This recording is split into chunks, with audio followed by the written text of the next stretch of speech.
ಏನಾಯ್ತು ನೋಡಿ madam, phone on ಆಗಿದೆ. ಯಾರಿಗೋ ಕಾಲ್ ಮಾಡ್ತಿದ್ದಾನೆ. ಟವರ್ ಲೊಕೇಟ್ ಮಾಡು, ನಂಬರ್ ಟ್ರೇಸ್ ಮಾಡು, ಕಾಲ್ ಟ್ರ್ಯಾಕ್ ಮಾಡು. ಅವನು ಎಲ್ಲಿದ್ದಾನೋ, ಯಾರಿಗೆ ಕಾಲ್ ಮಾಡ್ತಿದ್ದಾನೋ ನನಗೆ ಗೊತ್ತಾಗ್ಬೇಕು.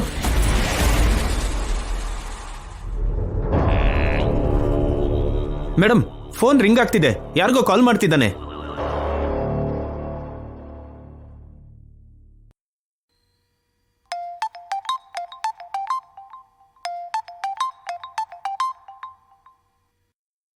ಹಲೋ, ಯಾರು? ನಾನಮ್ಮ ಅನಂತು ಮಾತಾಡ್ತಾ ಇದ್ದೀನಿ.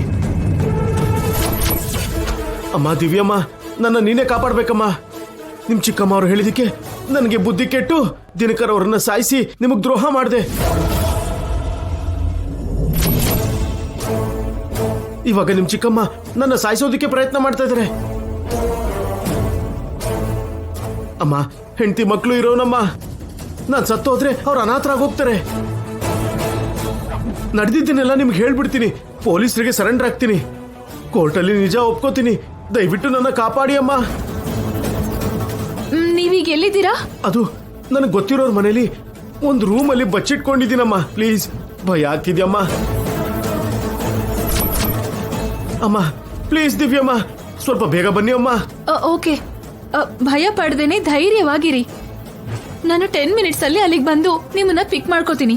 ತಡ ಆದ್ರೆ ನಿಮ್ ಚಿಕ್ಕಮ್ಮ ಬಂದ್ಬಿಡ್ತಾರೆ, ನನ್ ಪ್ರಾಣ ತೆಗೆದು ಬಿಡ್ತಾರೆ. ಪ್ಲೀಸ್ ಅಮ್ಮ. ಈಗ್ಲೇ ಹೊಡ್ತಿದ್ದೀನ್ರಿ. ನಾನ್ ಬರೋವರೆಗೂ ಎಲ್ಲಿಗೂ ಹೋಗ್ಬೇಡಿ. ಫೋನ್ ಆನ್ ಅಲ್ಲೇ ಇಟ್ಕೊಳ್ಳಿ. ಆಗ್ಲಿ ಅಮ್ಮ.